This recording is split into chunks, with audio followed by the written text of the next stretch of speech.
की दुनिया में हर खबर है खास, लेकिन जो खबरें बढ़ाती हैं आपका हौसला और आपका विश्वास, ऐसी खबरों को देश भर से हम समेट कर लेकर आते हैं खास आपके लिए। नमस्कार, मैं हूं शहला निगार और आप देख रहे हैं गुड न्यूज जज्बा इंडिया का। तो चलिए प्रोग्राम की शुरुआत में जल्दी से देख लेते हैं कि क्या कुछ है आज के इस प्रोग्राम की सुर्खियां। सेवा भाव से जुड़े 2 सर्पमित्र, 3 साल में 3000 से अधिक जहरीले सांपों को किया सुरक्षित रेस्क्यू। गयाजी में एक अनोखा स्कूल जहां बच्चों को मिलती है मुफ्त शिक्षा। मिसाल बना हरियाणा का नैना गांव, सामाजिक सहयोग से समाज कल्याण की अलख। निराशा के अंधेरे में आशा का द्वार कर रहा है जिंदगियों को रोशन। और दिखाएंगे कि कैसे एक सेंट्रल किचन ला रहा है आदिवासी विद्यार्थियों के जीवन में सकारात्मक बदलाव। तो प्रोग्राम की शुरुआत में चलिए सबसे पहले आपको लेकर चलते हैं महाराष्ट्र के पुणे के अंबेगांव में और आपको लेकर चलते हैं एक सेंट्रल किचन में। दिखाते हैं कि किस प्रकार से ये सेंट्रल किचन आदिवासी बच्चों के जीवन में सकारात्मक बदलाव लेकर आ रहा है। किस प्रकार से इस सेंट्रल किचन ने बच्चों के लिए मुफ्त भोजन तैयार किया है और कैसे बच्चों के जीवन में सकारात्मक बदलाव का वाहक बन रहा है, उनकी आंखों में आशा की एक नई किरण दी है।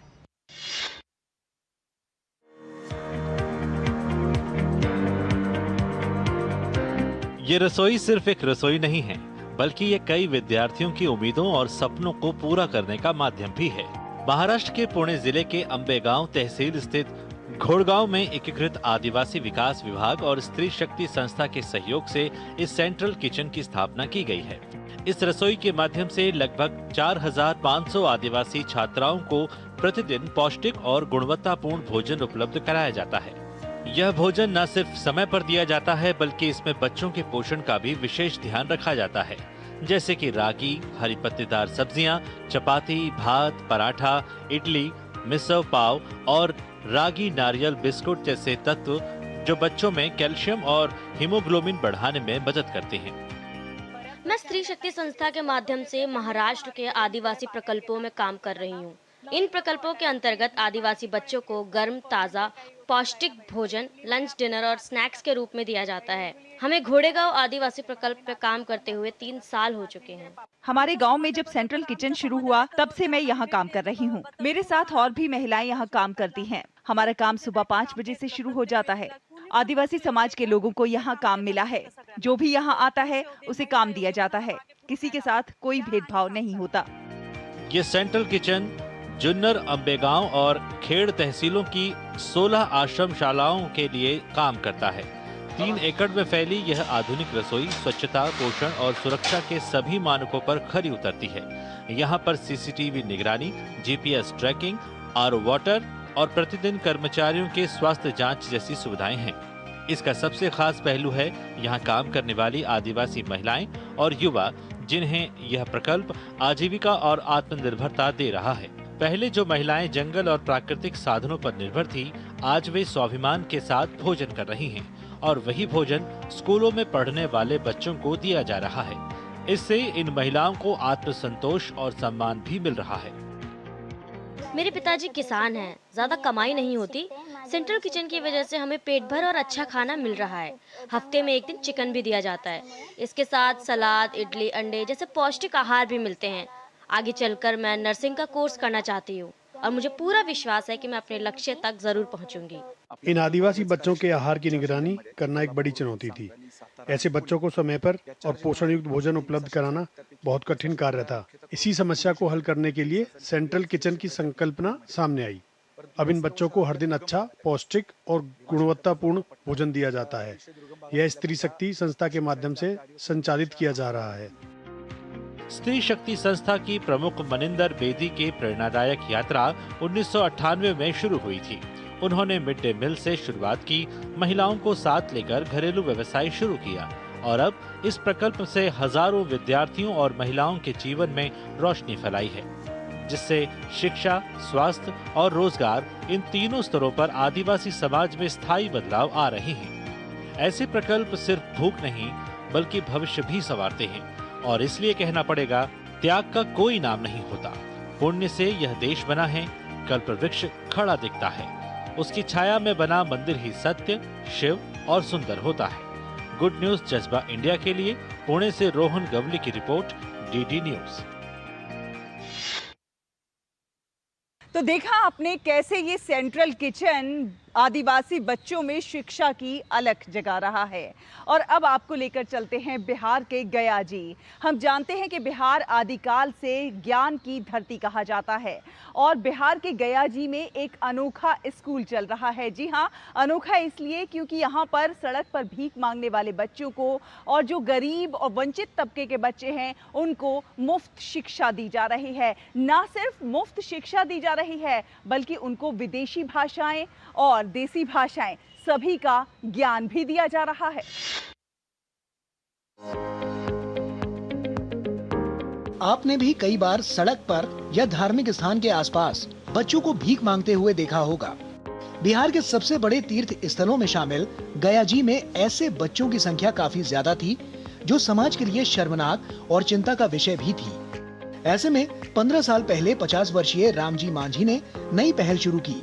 खुद केवल साक्षर रामजी ने देखा कि गया जी के महाबोधि मंदिर के आसपास बच्चे भीख मांग रहे हैं और अपना भविष्य बर्बाद कर रहे हैं। तभी उनके मन में ख्याल आया, क्यों ना इन बच्चों की मदद की जाए, और उन्होंने बंद पड़े चरवाहा स्कूल में इन्हें पढ़ाना शुरू कर दिया। बच्चों का उत्साह देखकर रामजी मांझी ने साल 2011 में महाबोधि मंदिर से करीब 3 किलोमीटर दूरी पर सेनानी समाज बाल जागरूक विद्यालय की शुरुआत की। छात्रों की संख्या बढ़ने पर पास के ही सामुदायिक भवन को भी स्कूल में बदल दिया। करीब 15 साल पहले शुरू हुई इस पहल को अब एक बड़ी पहचान मिल चुकी है। भीख मांगने वाले हाथों ने अब कलम थाम लिया है। उन्हें भिक्षा से मुक्ति मिली है। जिन लोगों से बच्चे भीख मांगते थे, अब उन्हें हिंदी और अंग्रेजी की बेहतर शिक्षा दी जा रही है ताकि वो अपना भविष्य अच्छा बनाए।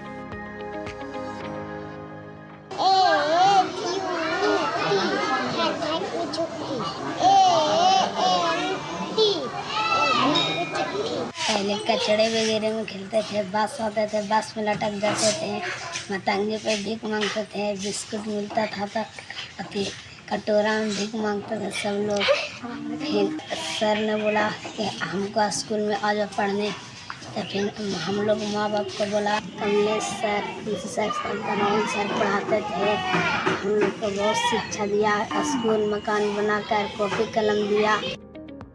सेनानी समाज बाल जागरूक विद्यालय में अभी 195 बच्चे पढ़ रहे हैं। इनमें लगभग 100 बच्चे वो हैं जो बोध गया में किसी न किसी मंदिर के बाहर भीख मांगते थे। महाबोधि मंदिर के आसपास भीख मांगने में उनका वक्त गुजरता था। रामजी मांझी बताते हैं कि बोध गया में अपनी कुछ जमीन को बेचकर स्कूल की शुरुआत की। आज इनके स्कूल में 10 शिक्षक हैं। रामजी मांझी बोध गया के बकरोर में एक किराना स्टोर की छोटी सी दुकान भी चलाते हैं और उसी की आमदनी से बच्चों को पढ़वाते हैं। बड़ी बात ये भी है कि इनमें अधिकतर टीचर भी वही हैं जिन्होंने इनके स्कूल से शिक्षा प्राप्त की थी। गरीब बच्चों को पढ़ाने का संस्था है, अच्छा लगता है पढ़ाने में। लगभग 2 साल हो गए हमको पढ़ाते हुए। बच्चे अच्छे से पढ़ रहे हैं। यहाँ लगभग नर्सरी से 6 क्लास तक बच्चे पढ़ते हैं। सभी बच्चे अच्छे डिसिप्लिन में रहते हैं। मैं यहाँ पे अपना स्कूल में पढ़ाती हूँ। यहाँ पे छोटे छोटे बच्चों को इंग्लिश पढ़ाती हूँ। क्लास नर्सरी का बच्चा, क्लास 2, क्लास 1 और क्लास 4 भी पढ़ाती हूँ इंग्लिश। तो हमें अच्छा लगता है बहुत, बच्चों को पढ़ाने में, तो शिक्षा देने में बहुत अच्छा लगता है हमें, है ना। तो कुछ सीखते हैं तो बच्चे लोग को तो हमें मतलब खुशी मिलती है। रामजी मांझी बताते हैं कि उनकी पत्नी तिब्बती मूल की हैं। वो बच्चों को थाईलैंड और तिब्बती भाषा सीखने में मदद करती हैं ताकि वो यहाँ आने वाले विदेशी नागरिकों के साथ उनकी भाषा में बात कर अच्छा व्यवहार कर सकें। इसके साथ ही वो भविष्य में टूरिस्ट गाइड बनकर काम कर सकते हैं। उनकी कोशिश है कि जितने भी बच्चे गया जी में भीख मांग रहे हैं उनको स्कूल लाकर शिक्षित करें। तो मुझे वो देखकर दुख लगा कि अगर इतना दूर से लोग यहाँ दूर पूजा करने के लिए आते हैं, देखने के लिए आ रहे हैं, और जिस देश में हमारा गांव में हमारे बच्चे भीख मांग रहे हैं, तो एक गलत संदेश जा रहा है। तो क्यों नहीं इस बच्चे को रोक कर किसी तरह से पढ़ाया जाए। तो आज हमें 195 बच्चा यहाँ पर है। इससे पहले भी बच्चा पढ़ लिख करके और बाहर हो गए हैं और ग्रेजुएशन वगैरह किए। और ये हम 2011 में यहाँ पर हम इस अपना स्कूल का स्थापना की। तो कोई भी यहाँ पर बुद्धिस्ट जो तिब्बती का लोग है, तिब्बत का जो ताल्लुक, वो आते हैं, देखते हैं, तो कहते हैं कि आपको क्या चाहिए। तो उसी तरह से हम लोग को कोई कॉपी दे जाते हैं, कोई बच्चे को ड्रेस, कोई बच्चे को जूते, इस तरह से हम उपलब्ध कराते हैं। सेनानी समाज बाल जागरूक विद्यालय ने अभी तक सैकड़ों बच्चों को शिक्षित किया है। यहाँ पढ़ने वाले कई बच्चे बड़े होकर अब टूरिस्ट गाइड के रूप में काम कर रहे हैं। रामजी मांझी आज बिहार ही नहीं पूरे समाज के लिए बदलाव के उदाहरण बन चुके हैं। गुड न्यूज जज्बा इंडिया के लिए बिहार के गया जी से मधुरेश नारायण की रिपोर्ट, डीडी न्यूज। अब आपको छत्तीसगढ़ के मुंगेली जिले के लोरमी इलाके के दो मित्रों से रूबरू कराते हैं। ये सर्प मित्र कहलाते हैं। जी हाँ, ये वन विभाग में छोटे छोटे से पदों पर कार्यरत हैं, लेकिन प्रकृति से प्रेम का जज्बा ऐसा कि सर्प मित्र बन गए। जहाँ से भी सूचना मिलती है कि यहाँ पर सांप है, और सांप कैसा भी हो, ये जाते हैं, उसे रेस्क्यू करते हैं और सुरक्षित रेस्क्यू करके उसे जंगल को वापस लौटा देते हैं। तो ऐसे ये प्रकृति से प्रेम की अपनी वानगी प्रस्तुत कर रहे हैं।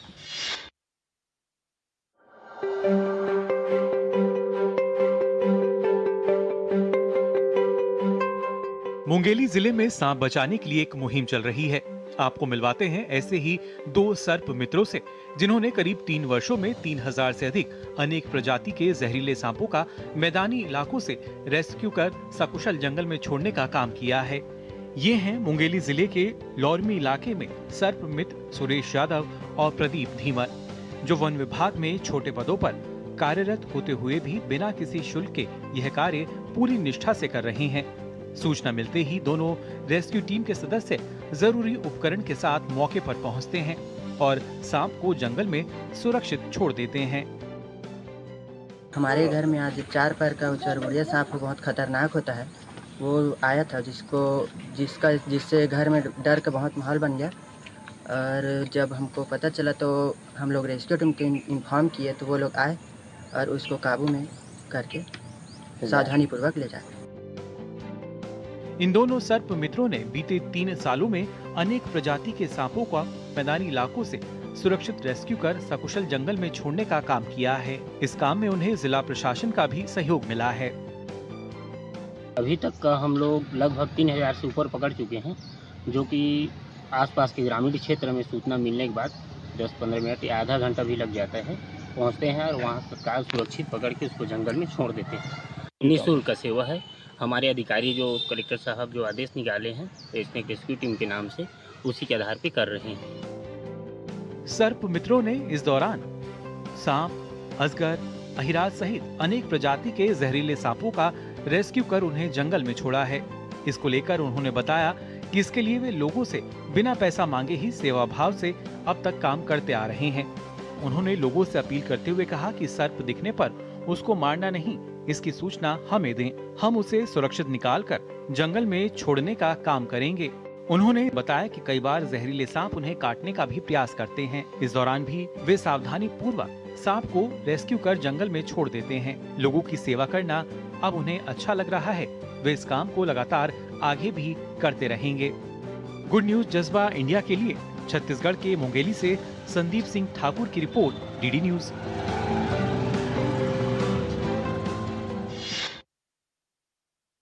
आपको लेकर चलते हैं हरियाणा के कैथल जिले के नैना गांव में, जो कि अब एक मिसाल बन गया है। जी हां, नैना गांव का आज हर ओर नाम है, क्योंकि यहां जन सहभागिता से सामाजिक कल्याण के अनेक प्रयास किए जा रहे हैं। डॉक्टर भीमराव अंबेडकर ट्रस्ट जन कल्याण जो ट्रस्ट है, उसके द्वारा कई सारे प्रयास हो रहे हैं, जहां बच्चों की शिक्षा से लेकर उनके स्वास्थ्य तक तमाम सारी सहूलतों का खास ध्यान रखा जा रहा है।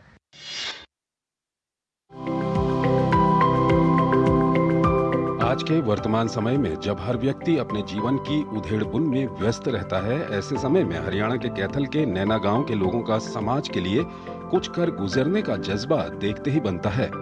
यहाँ नौकरी पेशा युवाओं, कर्मचारियों, अधिकारियों, रिटायर्ड लोगों और समाज सेवियों द्वारा समाज सेवा के कई कार्य किए जा रहे हैं।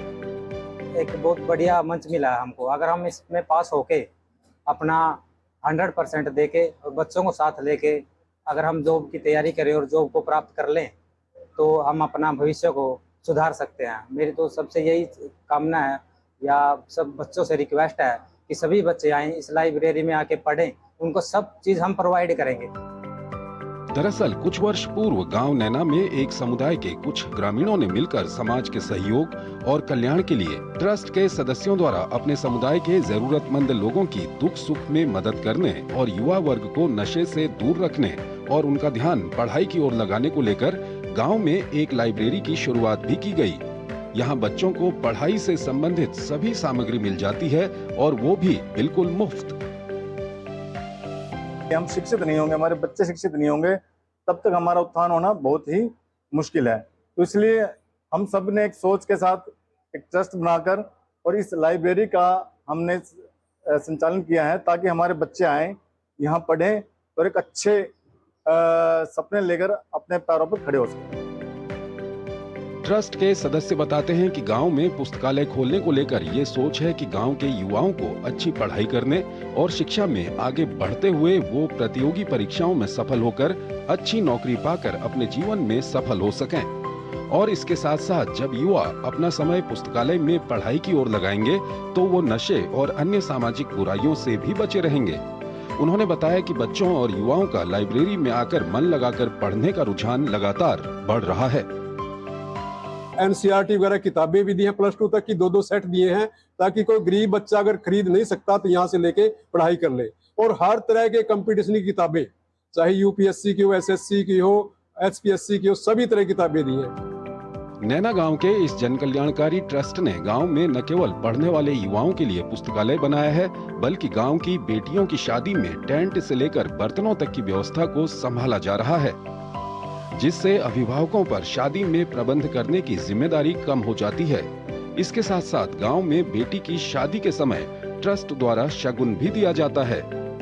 गांव वासियों में सफाई का ऐसा जज्बा विकसित हुआ है कि अब यहाँ कोई कूड़ा करकट इधर उधर नहीं फेंकता। कहीं कूड़ा दिख जाए तो स्वयंसेवी उसकी तुरंत सफाई कर देते हैं। गुड न्यूज जज्बा इंडिया के लिए हरियाणा के कैथल से नवीन मल्होत्रा की रिपोर्ट। और चलिए अब आपको लेकर चलते हैं एक ऐसे स्थान पर जो कि 1961 से लेकर अब तक हजारों टूटी हुई जिंदगियों को नई राह दिखा रहा है। जी हां, ये है अहमदाबाद का नारी संरक्षण गृह, जहां पर HIV पॉजिटिव महिलाएं हों या फिर दिव्यांग महिलाएं, उनको जीवन की एक नई राह मिल रही है।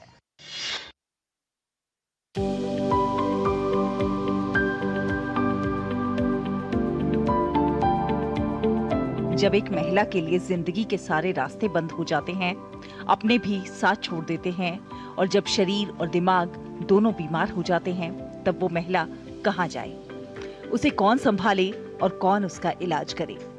आज हम आपको दिखाते हैं एक ऐसा स्थान जो 1961 से अब तक हजारों टूटी जिंदगियों को फिर से जीने की राह दिखा रहा है।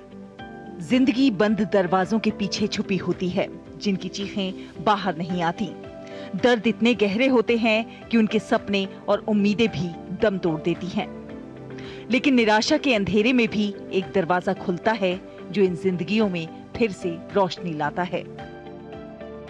ऐसी ही कई महिलाओं की जिंदगी में उजाला लाने वाला ये स्थान है अहमदाबाद का नारी संरक्षण गृह, जहां मानसिक रूप से दिव्यांग और HIV पॉजिटिव महिलाओं को आसरा दिया जाता है।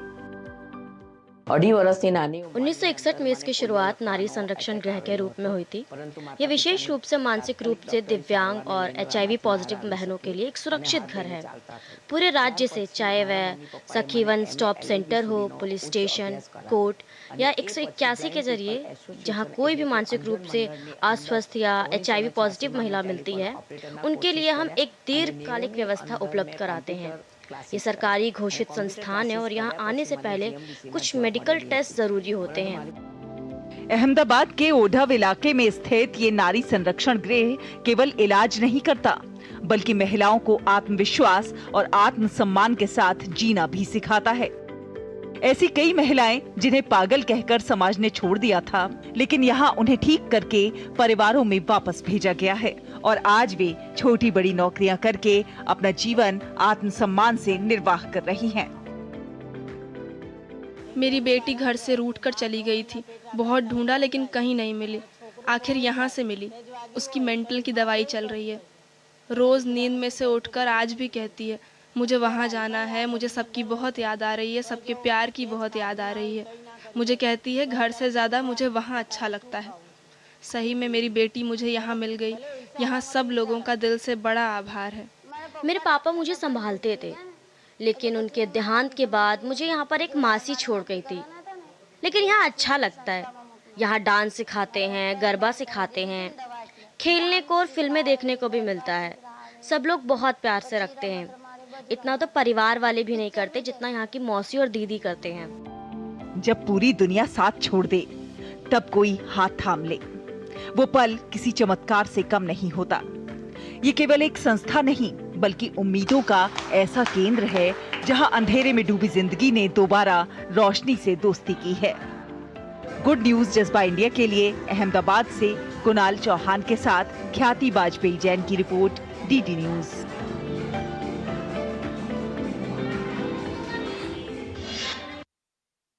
तो देखिए आपने ये तमाम खबरें, ये असल जिंदगी के वो नायक हैं, वो रियल हीरोज हैं जो अपने प्रयासों से सकारात्मक बदलाव के वाहक बन रहे हैं। ये सही मायनों में हीरे हैं और इसीलिए इन छिपे हुए हीरों की, जो कि आपके आसपास ही कहीं हैं, इनकी कहानियों को अपने इस प्रोग्राम के जरिए हम आप तक पहुंचाने का काम करते हैं। उम्मीद है आप सबको हमारा ये प्रोग्राम बहुत पसंद आया होगा। आप अपनी प्रतिक्रियाएं हम तक भेज सकते हैं। हमारा ईमेल आईडी है dd.goodnewsindia@gmail.com। अगले हफ्ते फिर हाजिर होंगे कुछ और अच्छी कहानियों के साथ। तब तक के लिए हमारी पूरी टीम को दीजिए अनुमति। नमस्कार।